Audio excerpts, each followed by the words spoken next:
candidatos que en el palmarés de candidatos que tenemos en estos momentos que también están hablando de fortalecer el orden público. Entonces, y Abelardo de la Espriella tiene eso como discurso, pero no como experiencia. Como experiencia, Abelardo es un abogado penalista que ha defendido a personas que hoy que eran los que estaban precisamente afectando ese orden público. Entonces, yo creo que eso es lo que tratarán. Sí, pero lo ha hecho como abogado penalista, Camila. Claro, es abogado penalista en ejercicio de su profesión. Pero no ha manejado. Entonces no lo vamos a descalificar por eso. No, yo no lo descalifico. Lo que descalifico es a Rodrigo Lara apoyándolo y diciendo que es por el orden público. Y el tema de la autoridad pesa mucho en esta elección y va a ser definitivo en esta elección. Claro, pero es que usted lo dice como si Abelardo de la Espriella fuera el único que estuviera proponiendo.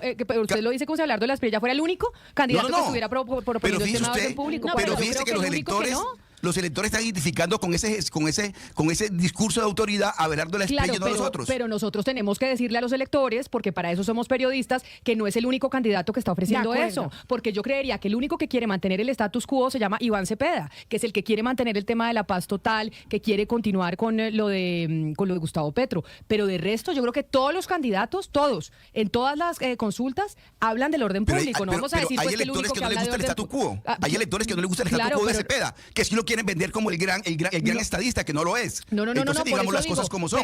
Descalificamos a Abelardo de la Espriella porque le parece que no tiene experiencia y todo eso es válido. Pero el señor Cepeda sí, ese sí es válido. No, yo no estoy diciendo eso. Yo lo que estoy diciendo es que no se puede decir que el único que habla de orden público es Abelardo de la Espriella. Y anuncia que usted va a votar por Abelardo de la Espriella. ¿Cuáles son esas razones, Rodrigo, que lo llevaron a tomar esa decisión? Hombre, yo creo, Jessy, que Colombia en este momento atraviesa un momento que exige definiciones muy claras. Y una toma de posición también muy clara, porque es importante entender los retos y los peligros que está enfrentando el país. Y el primer peligro y reto que está enfrentando el país es básicamente este desafío constitucional, este desafío democrático que le está planteando el gobierno Petro, el candidato Cepeda a Colombia, a su democracia, con esta propuesta básicamente de derogar nuestra constitución y de reformarla completamente, cambiarla por una nueva, alterando los equilibrios del poder, constitucionalizando este despropósito de la paz total, lo cual es una convocatoria a los grupos irregulares para que se sumen a este proceso constituyente y naturalmente se sumen a este proceso electoral. Rodrigo Lara plantea que Colombia enfrenta un desafío democrático y constitucional. Según su visión, el gobierno de Gustavo Petro estaría impulsando una transformación profunda del orden institucional, incluyendo la posibilidad de cambiar la Constitución. Para Lara, esto no es una reforma más, es un punto de quiebre. Él sostiene que propuestas como constitucionalizar la paz total podrían alterar el equilibrio de poderes y abrir escenarios que, en su criterio, pondrían en riesgo la estabilidad institucional. Desde su perspectiva, el país necesita una respuesta firme frente a ese proyecto. Y ahí aparece el nombre de Abelardo de la Espriella. A mí me parece que ese reto hay que entenderlo, hay que enfrentarlo, y la persona más idónea, la persona que ha demostrado que tiene la mayor capacidad para enfrentar al candidato del gobierno, al gobierno y a su proceso constituyente, es Abelardo de la Espriella. Y miremoslo primero desde un punto de vista muy práctico. Recordemos la encuesta de Atlas Intel, que es una encuesta muy seria, que cumple con la ley de encuestas, con 7.300 muestras, 1% de margen de error, que nos muestra básicamente que de la Espriella en este momento derrotaría a Cepeda, y es el único candidato que derrotaría básicamente a Cepeda en una segunda vuelta. Y más importante aún que este dato, esa encuesta muestra básicamente que en los tres grandes bastiones, es decir, en las tres grandes regiones en donde ganó Gustavo Petro, o que le entregaron la victoria a Gustavo Petro, a saber, la costa Caribe y Bogotá, en dos de esos tres gana Abelardo de la Espriella. Le gana en Bogotá por palera a Cepeda, y en la costa Caribe están en un empate técnico, pero uno podría anticipar que allí saldría victorioso por una suma de factores Abelardo de la Espriella sobre Iván Cepeda. Queda el Pacífico, en donde Cepeda gana ampliamente, pero allí se pueden también minimizar los gastos, se puede minimizar básicamente el daño. Entonces, si Abelardo de la Espriella a estas alturas ya empata a Cepeda, que tiene gobierno, que tiene reformas muy populares como la del salario mínimo, reformas muy populares como la pensional, y le gana básicamente en dos regiones muy sensibles y muy importantes para el petrismo para poder ganar, que son Bogotá y la costa Caribe, yo creo que es la persona más idónea, la persona con más capacidad y con más potencial de derrotar indiscutiblemente al gobierno Petro, a su candidato y a su proceso constituyente. Hay momentos en los que no hace falta que alguien diga abiertamente lo que piensa, porque se le nota en el tono, en la risa incómoda, en la forma en que lanza la frase. Eso fue lo que pasó cuando se conoció el respaldo de Rodrigo Lara a Abelardo de la Espriella. Más que analizar el apoyo, algunos periodistas parecían molestos, no sorprendidos, molestos, no críticos, incómodos. Las preguntas no iban dirigidas a entender el porqué del respaldo. Iban cargadas de sospecha, de insinuaciones, de esa idea repetida una y otra vez. Seguro está buscando puesto. Seguro quiere vigencia. Seguro es cálculo. Y ahí es donde empieza el verdadero debate. Porque cuando el análisis arranca desde la duda y no desde el dato, cuando la narrativa parece ya definida antes de escuchar los argumentos, uno se pregunta si estamos viendo información o una posición disfrazada de análisis. Lo que ocurrió en esa conversación no fue solo un comentario político. Fue un reflejo del malestar que genera que ciertas figuras crezcan, reciban apoyos o se posicionen. Y hoy vamos a hablar de eso. No del respaldo en sí, sino de la actitud, del tono, de lo que se dijo y de lo que se dejó entrever. De datos electorales, pues se conocen apoyos, ¿no? Apoyos que empiezan a recibir diferentes candidatos y unos apoyos que uno dice, oiga, Lucas, esta gente está apoyando a este candidato porque quiere cargo en el futuro en caso de que llegue a la presidencia. Entonces, una gente que uno dice, pero ¿apoyan esta candidatura basados en qué? ¿Cuáles son las coincidencias ideológicas que han tenido en el pasado? Y uno dice, lo único que se me viene a la cabeza es garantizando que ese apoyo le dé cargo público en el futuro. Pues le voy a decir la razón, Camila, y usted habla en este caso de Rodrigo Lara. Claro, que decidió apoyar a Abelardo de la Espriella y uno dice, bueno, pero el doctor Lara, ¿qué relación con Abelardo de la Espriella? Uno los ha escuchado hablar y a mí no me parece que coincidan mucho, pero digo, ahorita muchos están tratando de garantizar el puesto en caso de que llegue al gobierno. Rodrigo Lara Restrepo, Camila, quien fue senador, fue representante de la Cámara, fue también candidato a la alcaldía de Bogotá y anuncia este apoyo a través de una columna en la revista Semana. Dice Rodrigo Lara que Colombia atraviesa un momento que exige definiciones claras y empieza a citar distintos momentos que son clave para Colombia. Habla primero de algo institucional y es que el gobierno del presidente Petro, dice él, parece decidido a impulsar la elección de Iván Cepeda de la presidencia y de manera simultánea entregarle una ley de convocatoria en asamblea constituyente. Habla de un segundo punto de inflexión que es un punto fiscal y tercero habla del orden público. Aquí entonces dice Rodrigo Lara que frente a estos tres puntos de inflexión la pregunta es inevitable. ¿Quién está en mejores condiciones de enfrentarlos? Y aquí responde, considero que la respuesta es Abelardo de la Espriella. En esta coyuntura específica se ha proyectado como el candidato mejor posicionado para derrotar al gobierno, es lo que dice en esta columna de la revista Semana, Camila, que se titula Mi voto es por el Tigre. Todo empezó con una palabra que incomodó en cabina. Socialdemócrata. Cuando Rodrigo Lara anunció su respaldo a Abelardo de la Espriella, varios periodistas no se concentraron primero en los argumentos de su columna, sino en recordarle lo que había dicho años atrás. Pero usted no era socialdemócrata, insinuaban. Y más que una pregunta genuina, el tono parecía un reclamo. La discusión dejó de ser sobre las razones actuales del apoyo y se convirtió en un juicio sobre coherencia ideológica. Como si un político no pudiera cambiar de postura.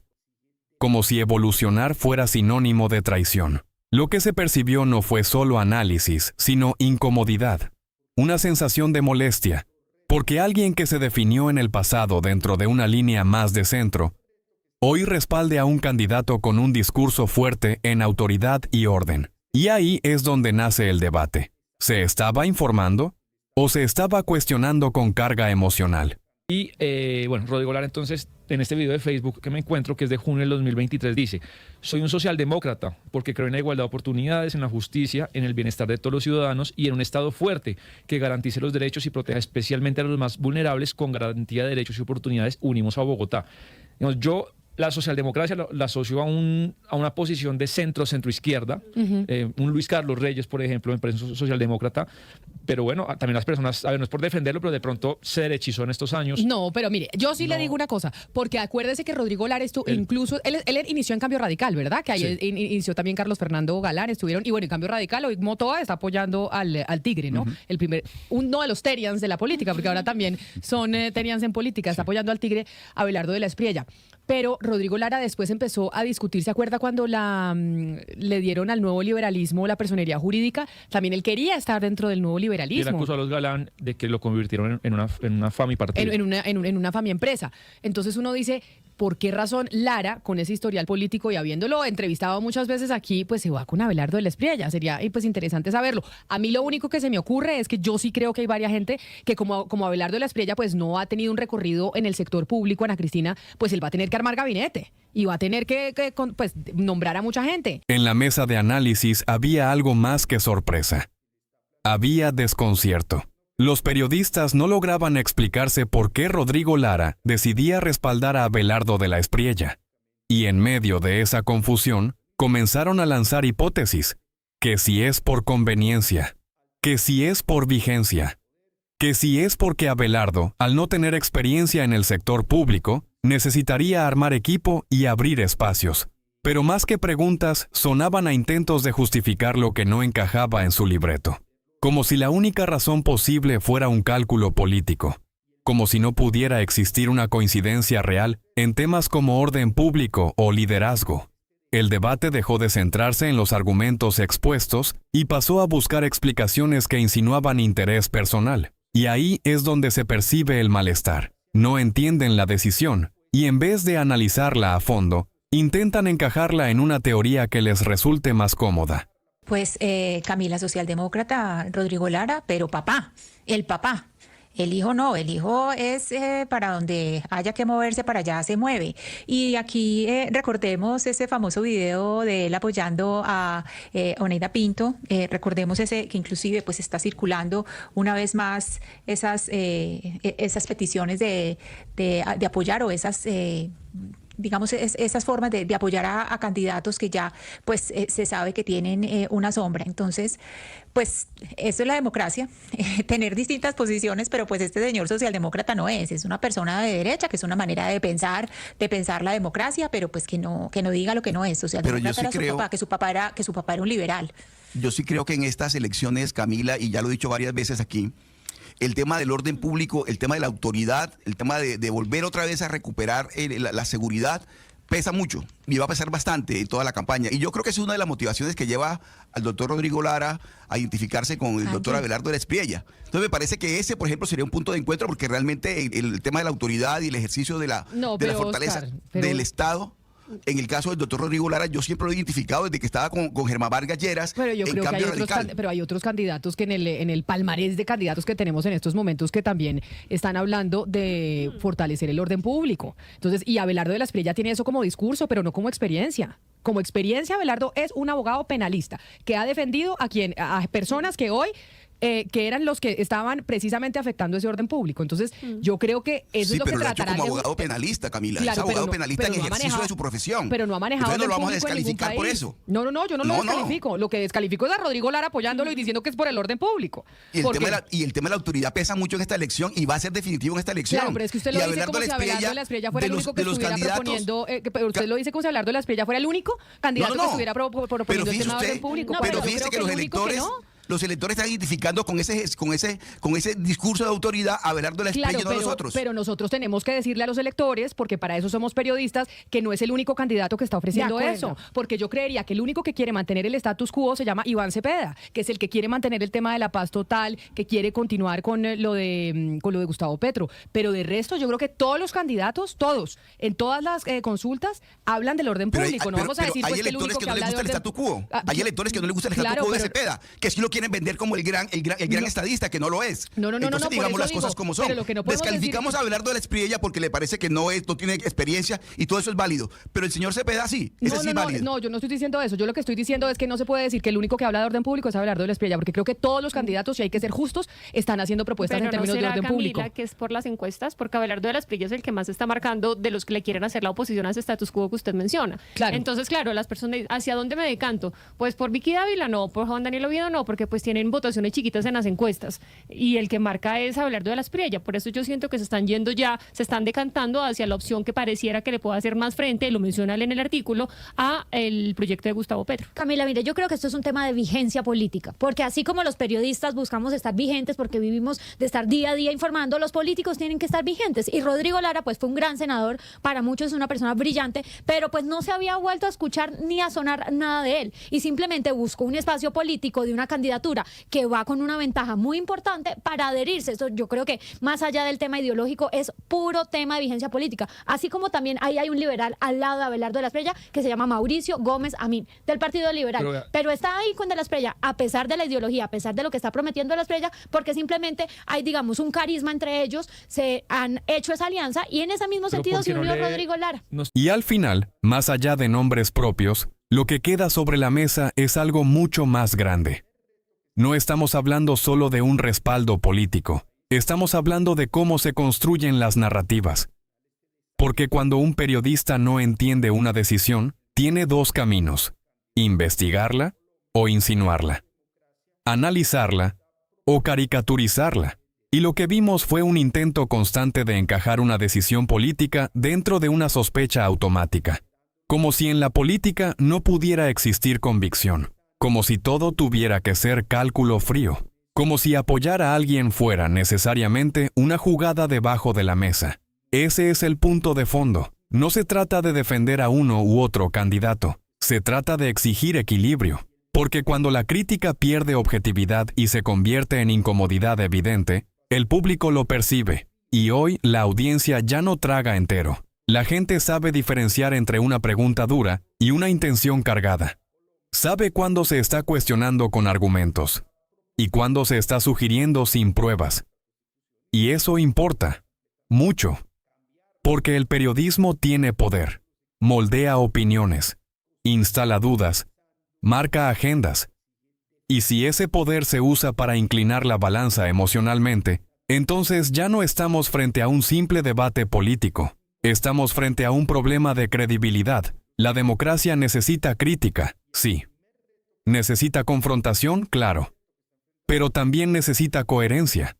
Si vamos a exigir consistencia a los políticos, también debemos exigirla a quienes los analizan. Si se va a hablar de experiencia, que sea con el mismo rasero para todos. Si se va a hablar de ideología, que se acepte que las posturas evolucionan. Si se va a cuestionar, que sea con datos, no con insinuaciones, porque cuando el análisis parece guiado por molestia, el mensaje pierde fuerza. Y algo más, subestimar al electorado es un error. Pensar que la gente no nota el tono, la ironía o la intención es no entender cómo ha cambiado la audiencia. Hoy todo se revisa, todo se contrasta, todo se comenta. Y al final, quien decide no es el panel, no es la mesa de opinión. No es la línea editorial, es la ciudadanía. Por eso estos debates son importantes, porque más allá de simpatías políticas, aquí estamos hablando de transparencia en el discurso, de responsabilidad frente al micrófono, de respeto por la inteligencia del público. Y esa conversación apenas empieza. Si este análisis te aporta, suscríbete ahora mismo al canal. Déjame tu like para que este contenido llegue a más personas. Quiero leerte en los comentarios. ¿Viste sesgo o viste análisis legítimo? Comparte este video para que más gente saque sus propias conclusiones. Nos vemos en el próximo. Aquí se habla claro.